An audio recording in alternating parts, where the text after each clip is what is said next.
La Sotelma Malitel vous donne l'heure. Il est 13h. Radio Clédou, le journal avec Sotelma Malitel.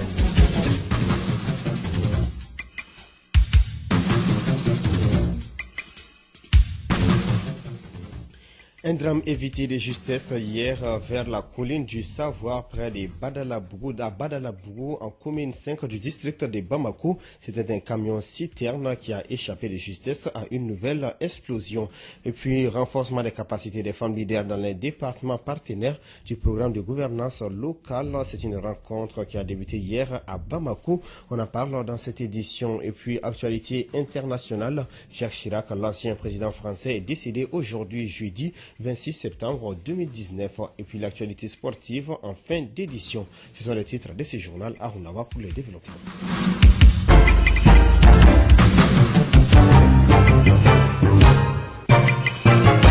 Une fois de plus, bonjour à toutes et à tous et bienvenue dans cette édition de Clédou Info, microphone à Runaba. Je vous l'annonçais tantôt hier, un autre camion citerne a échappé de justesse à une nouvelle explosion à Bamako. C'est grâce à un agent de sapeurs-pompiers des passages qui a permis d'éviter cet incident malheureux. C'était à Badalabougou, près de la colline du Savoir. On écoute le lieutenant-colonel Adama Djatigui Diarra de la protection civile.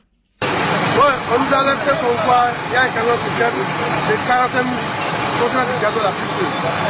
Et Dieu merci, le premier pompier est arrivé sur le lieu du passage, après sa mission régalienne. Il a pris des injecteurs de gauche et à droite. Il a su maîtriser le feu et le dégât était vraiment moyen.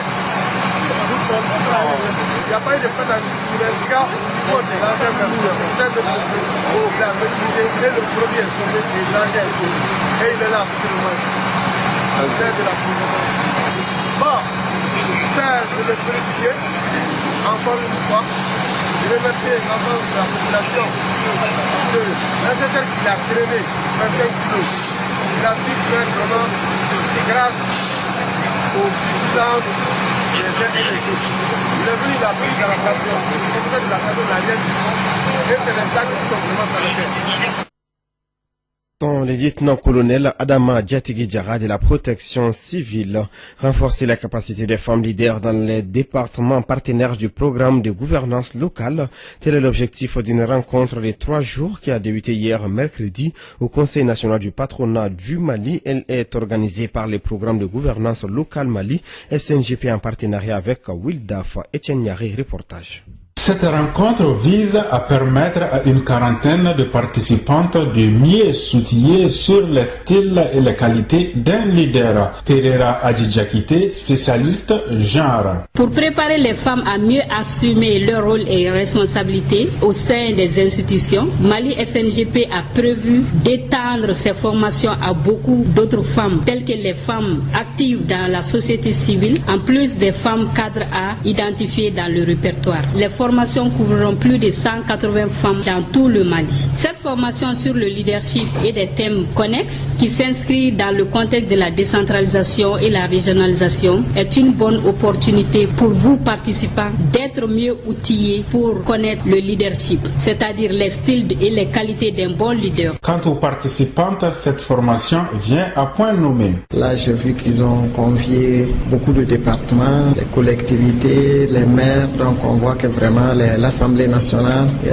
toutes les parties sont pratiquement ensemble pour pouvoir œuvrer, et je pense au sortir de cet atelier, elles pourront élaborer des recommandations qui vont peut-être être réellement suivies au niveau des autorités par rapport à l'intégration du genre et à la promotion des femmes au niveau des différents départements, institutions de la République. Vous avez constaté l'écart qui existe dans les services au niveau de l'administration en général, dans les postes nominatifs et l'écart qui existe entre les deux genres.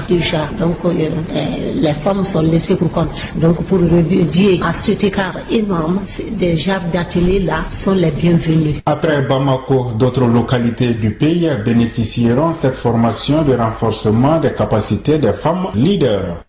Le blanchiment des capitaux et le financement du terrorisme au cœur des échanges, un atelier régional de sensibilisation des organisations de la société civile se tient à Bamako sur cette thématique. Il est prévu du 25 au 27 septembre 2019 à Standiawara. Les experts contre le blanchiment des capitaux et le financement du terrorisme des pays de la CEDEAO partagent des expériences et échangent sur les exigences de la lutte contre ce fléau. Marempa Samoura, président de la CNTIF du Mali. Le GEBA, qui est une institution spéciale de la CEDEAO, a souhaité qu'il soit organisé ici à Bamako un atelier que regroupe l'ensemble des sociétés civiles de la CEDEAO pour pencher, pour réfléchir, pour discuter des mesures préconisées par la CEDEAO, ou en tout cas par le monde entier pratiquement, pour lutter contre le blanchiment des capitaux et le financement du terrorisme. Pourquoi ces deux concepts? Parce que le mot blanchiment souvent échappe à beaucoup d'individus, beaucoup n'en voient pas trop le concept, ils n'en mesurent pas trop la portée. Selon Sombetera, le représentant du ministre de la Justice et des Droits de l'Homme, la lutte contre le blanchiment des capitaux est un combat universel. Le dispositif de lutte contre le blanchiment de capitaux et le financement du terrorisme soumet une catégorie importante de la société civile aux obligations qui incombent à tous les assujettis. L'étude révèle que la plupart des assujettis n'appliquent malheureusement aucune mesure de vigilance et de prudence qu'impose la loi. Ce constat qui nous interpelle tous, comment un sursaut national à travers des actions de sensibilisation et de renforcement des capacités de tous les acteurs impliqués. Pour l'atteinte de ces objectifs, le groupement intergouvernemental d'action contre le blanchiment d'argent en Afrique utilise entre autres des moyens efficaces pour la lutte contre ce fléau. Aloseini Djamonka, représentant du directeur général de la JIABA. Mais je pense que les organisations de la société civile sont un maillon clé, pour ne pas dire essentiel, dans tous nos États membres aujourd'hui. Et nous savons que la lutte contre le blanchiment de capitaux et le financement du terrorisme est un phénomène transversal. Donc il faut impliquer toutes les couches sociales, j'allais dire. Il faut impliquer toutes les parties prenantes. Et je pense qu'au niveau du JIABA, nous avons compris très tôt que les organisations de la société civile sont un maillon essentiel dans ce combat. L'attente du JIABA au sorti du présent atelier est de trouver un soutien des participants aux différentes initiatives régionales pour la mise en place de dispositifs robustes et efficaces. Merci Astan Diawara pour toutes ces explications. Renforcer les capacités des femmes leaders dans les départements partenaires du programme de gouvernance locale, c'est un élément qu'on a déjà passé. Un élément d'Étienne Miaré. Maintenant, nous allons retrouver Astan Diawara pour l'actualité internationale. Astan Diawara, bonjour. Bonjour Arunaba, bonjour à toutes et à tous. Nous allons commencer cette actualité internationale au Sénégal et en Gambie, les deux pays se souviennent du naufrage du Joola à 17 ans après. Le 26 septembre 2002, le ferry qui effectuait la liaison entre la Casamance et Dakar sombrait au large de la Gambie, faisant officiellement 1863 morts et 64 rescapés seulement. 17 ans après, le souvenir de la tragédie est toujours vif, mais entretenir la mémoire est un combat parfois compliqué. Astan Diawara, maintenant, un cas d'esclavage dénoncé par le mouvement abolitionniste en Mauritanie. Oui, en Mauritanie, un nouveau cas d'esclavage sur une fille mineure de 14 ans a été révélé ces derniers jours à Nouakchott et porté devant la justice par des organisations de défense des droits de l'homme. Les organisations humanitaires dont le mouvement abolitionniste IRA et l'association des femmes chefs de famille apportent leur soutien à la victime. Elles ont dénoncé mardi 24 septembre lors d'une conférence de presse des tentatives d'étouffer l'affaire. RDC, les chanteurs Koffi Olomide interpellés en lien avec ses chansons censurées. Oui, le roi de la rumba congolaise a été interpellé puis relâché ce mercredi 25 septembre à Kinshasa. Christophe Antoine Mumba dit Koffi Olomide a refusé de se rendre à une convocation liée à 8 de ses chansons qui ont été censurées par la Commission nationale de censure et de spectacle. Restons en RDC, gratuité de l'éducation, grève dans les écoles religieuses. En République démocratique du Congo et plus précisément au sud Kivu, les enseignants des écoles privées conventionnées par l'État congolais et notamment celles tenues par les confessions religieuses observent depuis mercredi 25 septembre un mouvement de grève. Ils exigent l'application des mesures d'accompagnement de la gratuité de l'enseignement. Au Rwanda, la police annonce des arrestations après l'assassinat d'un opposant. Et pour terminer, la police rwandaise affirme avoir arrêté deux suspects dans l'affaire de l'assassinat de Sidi Rido, Le coordinateur national du FDU, parti de l'opposante Victoire Ingabire, a été tué lundi soir, le 23 septembre, dans le restaurant où il travaillait. C'est la 4e disparition des membres de ce parti en un an, le 2e assassinat avéré depuis janvier. Merci Astan Diawara. Restons à l'étranger, des plumes, des micros et des caméras pour la liberté, pour une Afrique libre et unie. C'est le thème de la 8e édition du Festival international de la liberté d'expression et de la presse qui a ouvert ses portes hier à Ouagadougou. Plus d'une trentaine de pays africains prennent part à cette rencontre biennale de la presse. Alassane Baba Sakandé, président de l'Assemblée nationale du Burkina Faso, après la cérémonie d'ouverture. C'est un partenariat de facto parce que le FILEP défend la liberté de la presse. Vous savez également que l'Assemblée nationale, c'est le lieu de la démocratie dit presse libre également. Donc que le FILEP nous ait associés ou pas, ou que le FILEP nous ait sollicité ou pas, c'est normal et naturel à mon avis que l'Assemblée nationale en tout cas ne ménage aucun effort pour accompagner le FILEP dans ses activités. L'année dernière, effectivement, comme vous l'avez dit, l'Assemblée nationale a été associée au niveau de la clôture. Cette année, c'est à l'ouverture. Et comme j'ai dit, pour les années à venir, nous serons toujours, en tout cas du côté du FILEP, pour organiser ce prestigieux événement qui aujourd'hui a dépassé les frontières du Burkina Faso en termes de s'internationaliser. Comme nous l'avons dit dans notre propos, voilà, des hommes et des femmes qui risquent leur vie. Voilà, aujourd'hui, moi, je suis à l'ombre, vous êtes au soleil, en train de vouloir transmettre l'information aux populations partout où elles se trouvent. Et donc c'est important, le journalisme c'est un métier qu'il faut magnifier, qu'il faut protéger, il faut encourager également et donner les moyens nécessaires afin que les uns et les autres puissent s'exprimer. S'il n'y a pas d'indépendance, aucune information juste ne peut être transmise aux populations. Et en tout cas, je puis assurer les organisateurs du FILEP de la constance, la présence, l'accompagnement de l'Assemblée nationale pour les éditions à venir. Le président de l'Assemblée nationale du Burkina Faso, Alassane, a des propos recueillis par Kassim Traoré. L'ancien chef de l'État de la France, Jacques Chirac, est décédé ce jeudi 26 septembre 2019 à Paris, la capitale française, à l'âge de 87 ans. Son portrait avec Bibata Mamoutouré. Né le 29 novembre 1932 à Paris, Jacques Chirac est d'origine corrézienne.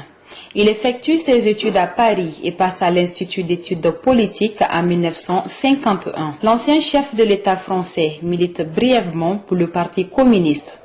Après sciences professionnelles, il effectue son service militaire en Algérie de 1956 à 1957. Il intègre ensuite l'ENA, d'où il sort diplômé en 1959. Au début des années 60, il devient chargé de mission au cabinet du Premier ministre Georges Pompidou. Il s'engage alors en politique et devient secrétaire d'État aux affaires sociales en avril 1967. Durant la décennie 60, il s'attelle à remplir les missions de ses mandats locaux. Conseiller communal de Sainte-Ferriole, député de Corrèze, conseiller général de Corrèze. Parallèlement, il gravit peu à peu les échelons des postes gouvernementaux. En 1972, il est nommé ministre de l'Agriculture et du Développement rural. Lors des élections présidentielles en 1974, il soutient Valéry Giscard d'Estaing, qui le nomme Premier ministre en mai 1974. Homme de conviction, Jacques Chirac, en désaccord avec la politique gouvernementale, démissionne de son poste en août 1976. À la fin de la même année, il fonde un nouveau parti politique, le RPR. Rassemblement pour la République. En mars 1977, il devient maire de Paris, mandat qu'il occupe jusqu'en 1995. Jacques Chirac se présente à la présidence de la République, mais échoue à 2 reprises face à François Mitterrand en 1981 et 1998. Le 17 mai 1995, il devient le 22e président de la République française. Il est réélu à la présidence en mai 2002 face à Jean-Marie Le Pen. Victime d'un accident vasculaire cérébral en 2005, sa santé devenue plus fragile le contraint à se retirer de la vie politique en 2007, puis du Conseil constitutionnel en 2010. En novembre 2014, il fait sa dernière apparition publique lors d'une cérémonie officielle. hospitalisé à plusieurs reprises depuis. Il est notamment affaibli par une infection pulmonaire en septembre 2016. Jacques Chirac a tiré désormais sa révérence ce jeudi 26 septembre 2019.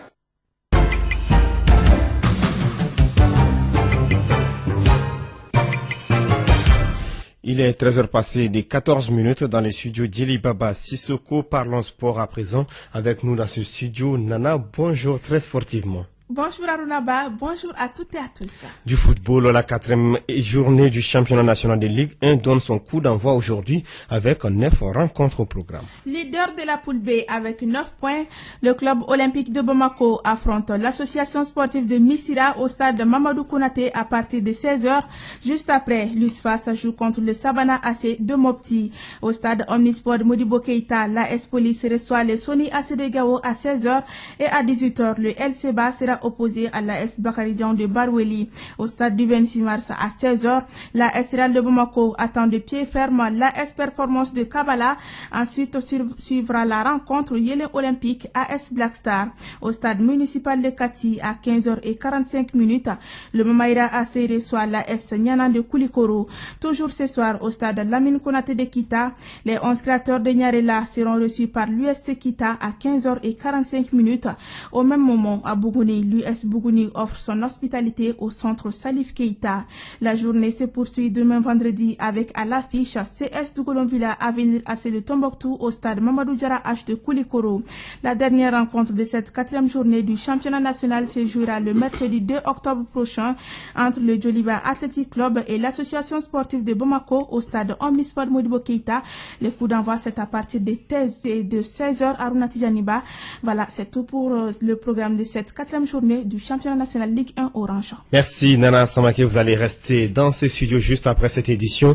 Le magazine des sports en langue nationale en Bambara, Djibril Kaba, va recevoir les Aigles champions d'Afrique de rugby. Ils sont déjà dans les couloirs des radios Clédou. C'est tout pour cette édition, la deuxième des Clédou Info. Grand merci à l'ensemble de la rédaction des Clédou Info. On se retrouve à 16h pour le journal. Arunaba au microphone.